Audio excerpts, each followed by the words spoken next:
What is it about the GQ Men of the Year Awards that you were like, I have to be at this party? I just want to be a part of the Hangover crew. I just want to see all those guys and marvel at Chris Pine. No, Chris Pine actually won't be here tonight, but the Hangover really? Guys will. We both know what you're trying to do. Squeeze the kid to get to his old man. My dad didn't kill anyone. Hold on. I'm still back on my client saying his dad... You'd never have to see the inside of a prison cell. My dad didn't shoot those people.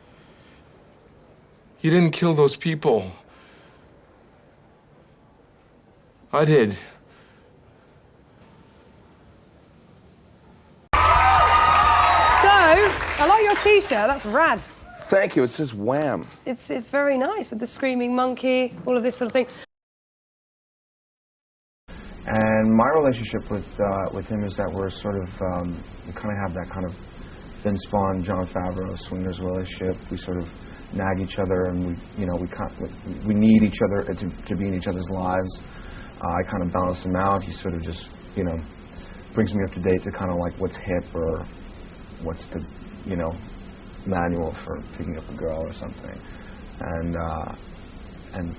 that's sort of what our relationship and it gets affected by what happens to him in the film. Liar. Herman captured. He adopted me. There's no... No! My whole family died when our house burnt down. And my sister. Jeannie wasn't even supposed to be there. Herman took me in. He took care of me. That's why I shot those people. Rodriguez was going to fire him. For once, I got to help him.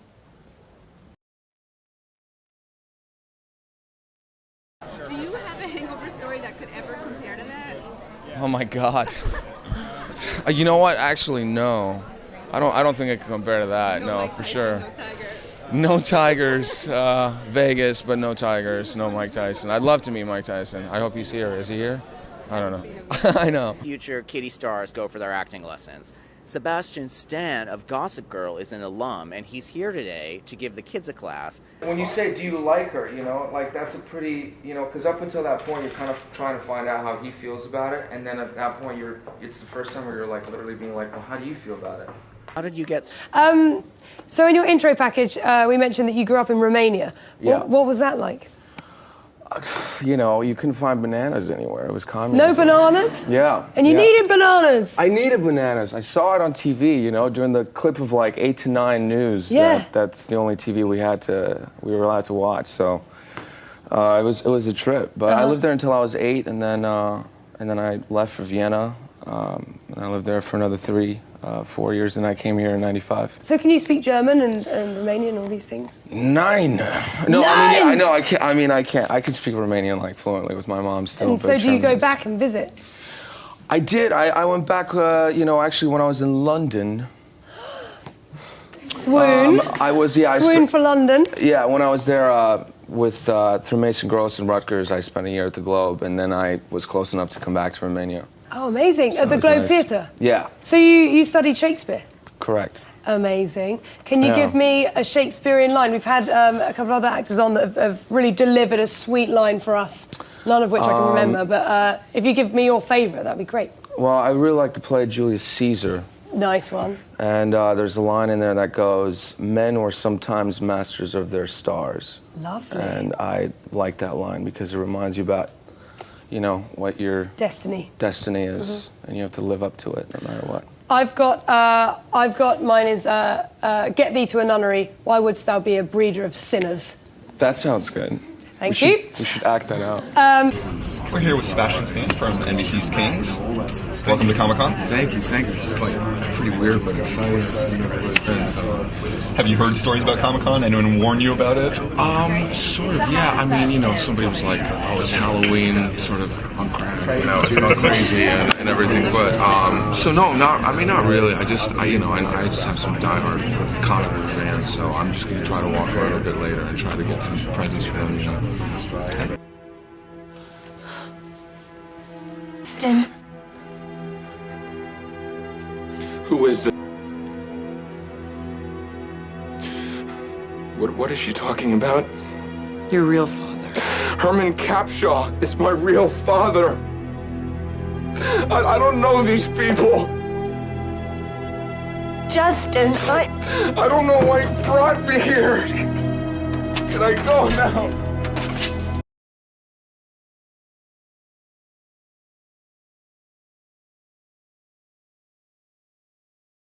Have you ever had to alter your look dramatically for a role and had to have long extensions or something? No, I mean, not long extensions yet. I had to have this like Billy Idol blonde hair. There you are. Suits you. Oh God, for this good one. For this talk radio play It's that I a bit like did. Eminem, but not. It's good. Yeah, I know. I'm so close to Eminem, actually. No, not at all. But yeah, it was the biggest. I had to have it for 6.5 months for this play, and it just kind of changed everything. I had to try and dress differently. Yeah. I discovered skinny jeans and stuff. And, Hooray for skinny jeans! And I was like trying all these vests and going downtown to and East Village bars. Yeah, I mean, I wore a hat for a while too. I don't know how you pull that off in like 2007. That's when it was. So. What, the skinny jeans and hats? No, that hair. Oh, I see. Yeah. I think it's good. Do blondes have more fun? Is that a true saying? Did you have more fun when you had the blonde hair? Maybe I had more of a blur of fun, I suppose. You can't remember, so yes, you did. Spur is just this like, it's just this fun kind of, sexy movie with like, the beautiful Ashton Kutcher and myself, and it's sort of about, kind of young people in LA who, are in a sense con artists. I mean, and it's about him basically being a con artist, sort of getting his way around with women to sort of kind of like live from day to day. And there's like a major lesson that he learns in the process. And I think it's very relatable to like 2009 Los Angeles, sort of our generation right now. No matter how close you are to the people you work with, you have to like, when you're on set, you have to just treat. What is it about that movie that you think just made it such a cult hit?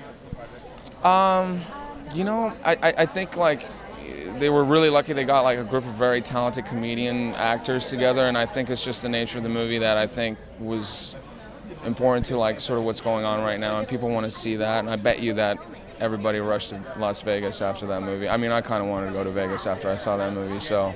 And of course, the ending even just puts a cap on it, so. Do you have a most prized possession in life? I do. What would you save from if your house was burning down? I would save, I have this candle holder, which I believe belonged to James Dean. And it was given to me when I was doing this movie, The Architect, when I just got out of Rutgers. Yeah, very ornate. Yeah, it's kind of long, and it's like much longer, but he used to hang it in front of a bullfighting poster. Oh, amazing. And I know I have a really hard time still believing that actually belonged and was in his How apartment, did you but get I researched it and I found that it's true. It was there. I got it. It was this older friend of a producer of this film. He came in and he looked at me acting and he was like, oh, of course he tells you like the one thing you want to hear is like a young actor, he's just like, you remind me of James Dean. And I was like, no way. So then anyway, a few years later, he apparently he had done this thesis on James Dean and lived with his family, and they were so happy and they gave him this possession that he had, and so he just had me. He gave it to you. That's so kind of him. Yeah, so it's amazing. I know, it was kind of a nice story. So do you have any ideas about things coming up during the course of the first season that you can... I'm really, really, really curious, man. I have no idea, actually. That's one of the things that attracted me to the pilot, that you really don't have an idea where it's going to go next. And so I think it's exciting that, a few of us are going to sit down with Michael and we're going to, kind of like bounce some ideas. I know there's something crazy going on in his head, so, we'll see. It's possible to be different ones. And what is it about Clint Eastwood that really solidifies him as badass? My God, Clint Eastwood. I mean, you can basically give him like a hammer and a piece of paper, and he'll create like a piece of art or something. You know what I mean? I don't know how to find the right words to justify how talented and incredible he is. I mean, just from the transition, obviously, to the movies that he's doing right now, from him being what he was as we know him. So it's pretty justified. Yeah.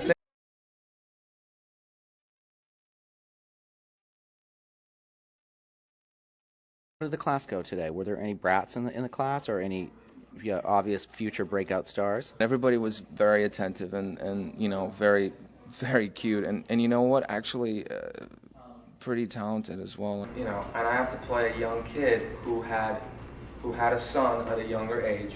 And the son disappears, and anyway, they find him and he's dead. I think about Mystic River, where Sean Penn screams after his daughter. I don't know if you guys know. Then there's this other thing that Sally Field did. Where I would like to just learn, we don't even, not with even any lines. I just want to brood a little for you and tell me if I'm doing it right. I think you should be on that show. On Gossip Girl? Sure, I think he could be like, you know, the long lost like uncle who went MIA on a plane trip to Safari, and then they found him on an island, and then you can come on and be like, but I'm rich.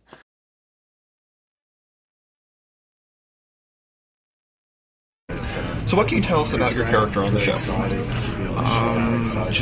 Well, let's see. It's a really exciting character because it's actually kind of nice that a lot of it is not revealed in the promo that we've seen and everything.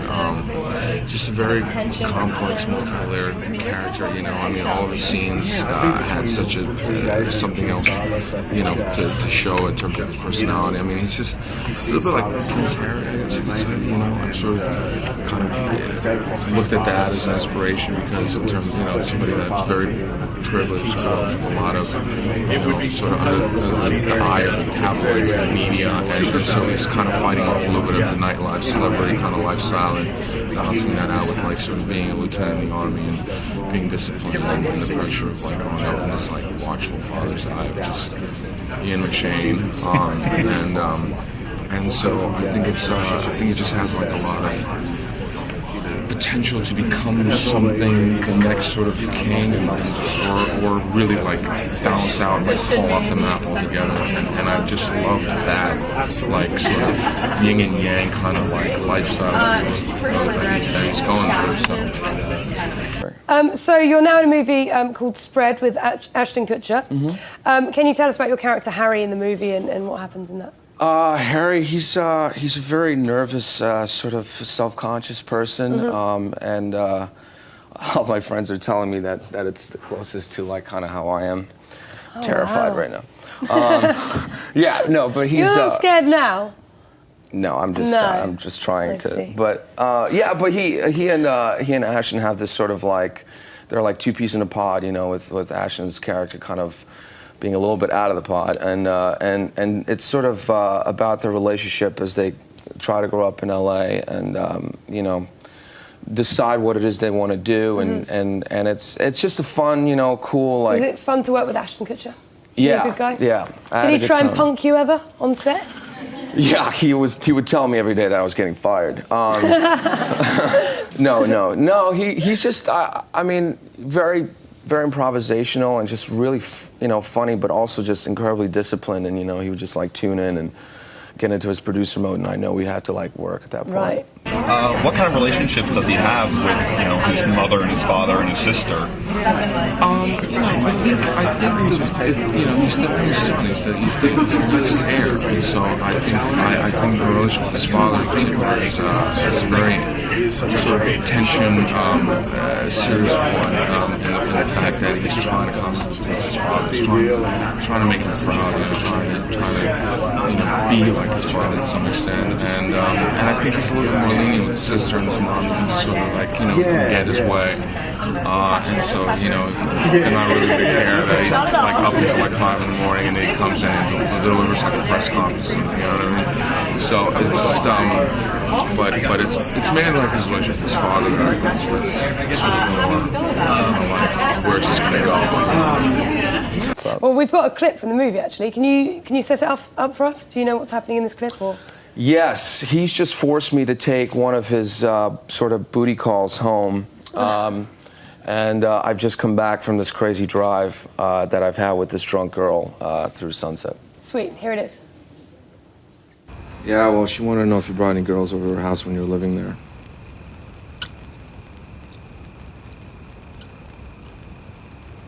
What'd you say?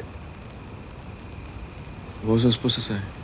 All these things I can say, things I can't say? Oh, sometimes I get confused. What am I supposed to do?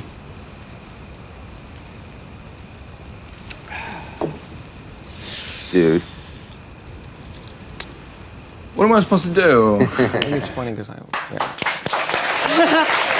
Sebastian, thank you so much Thanks for coming so on. much. It's Thanks lovely for to meet having me. I you. had a good You can time. catch Spread in theatres this Friday. We'll be right back. And what about his relationship with David? Well, you know, it's again. I mean, David sort of comes into this world out of nowhere, and into a world that, like, my character is sort of is a section of my territory, sort of his territory, and you know, I think at first it's just sort of there's a little bit of a shift of power, kind of tension between them, sort of kind of like, you know, like let me show you who's boss sort of thing. But I think that, you know, David saves his life, and I think that, you know, there's humanity, and you know, obviously it's like no matter how proud or there's whatever person he is into my character, sort of like I understand, like I'm forever grateful. And so there's potential that they could become very close friends. We'll see. Isn't it all daunting to be dealing with a story that mixes, you know, biblical myth with what's going on in real world politics with kind of this fantasy world, all kind of mixed together? A little bit, but you know, to tell you the truth, I didn't actually read the biblical story when I read the pilot, because I didn't want to have sort of particular ideas in my head. I wanted to see what we were going to come up with, you know. So it's, I mean, it's a little bit strange. I mean, there's parallels to it, but it's not all about it. You know, it's not all about the story. I think it's more about, there's so many different characters, like there's a lot of lines going different places that biblical stories are sort of like that, you know, just the ground foundation that a movie is built on, you know, and from there we just kind of went.